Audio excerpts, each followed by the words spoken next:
as we're heading towards this future of everything being digitized, dematerialized, demonetized, democratized, what's going to distinguish the advantages of one person over another?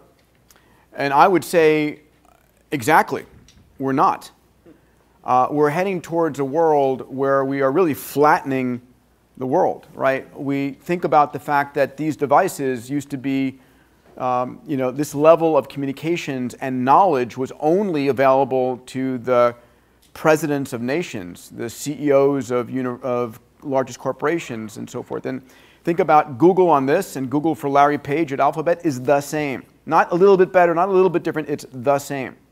And at the end of the day, these devices are all heading down in price to everything eventually heads towards raw cost, energy, and information. All right, so I'm an engineer by training, and I think about boundary conditions.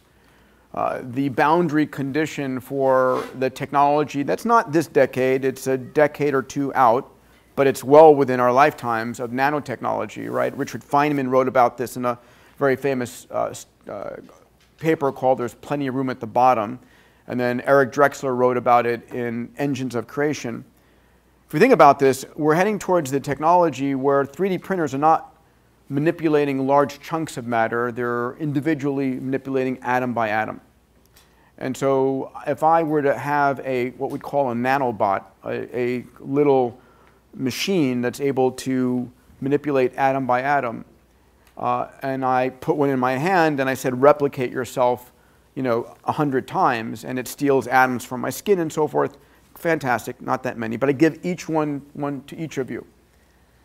The ability for that nanobot to go and, if you drop it in the soil and build you a house, or drop it in the soil and build you an electric Lamborghini from open source, right? We're heading towards a world with a near squanderable abundance of energy, where we have massive open information sets, and I think raw material depends on your point of view. If you think of the Earth alone, that's one side. If you look at the universe, we have no shortage of raw material. These are sort of the post-capitalist worlds we're heading towards.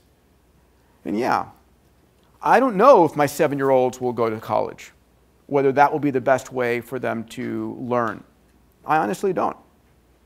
A lot of the things we take as a norm are going to change.